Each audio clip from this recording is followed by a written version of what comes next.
আপনি জানেন যখন আপনার মৃত্যু হবে তখন আপনার নাম অদৃশ্য হয়ে যাবে। যাদের কাছে আপনি প্রিয় ছিলেন তাদের কাছে আপনি মৃতদেহ হিসেবে চিহ্নিত হবে।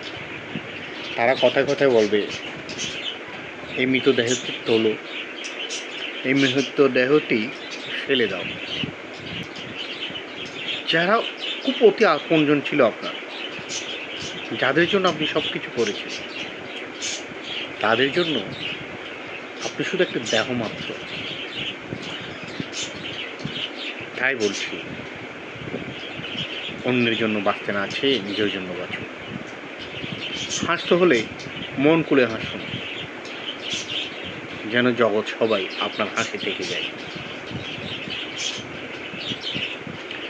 নাচতে জানেন না, তারপরেও মন খুলে নাচুন। যতই বিশ্রী হোক আপনার নাচ, মন খুলে নাচুন। কে কি বলল তা দেখার বিষয় নয়। মৃত্যুর জন্যই যদি এই পৃথিবীতে আসা মনে করেন, তাহলে তা ভুল হবে। মৃত্যুর মাঝেই নিজেকে প্রতিষ্ঠিত করে যাওয়া, নিজের হাসিটুকুকে চিহ্নিত করে যাওয়াই নামেই জীবন।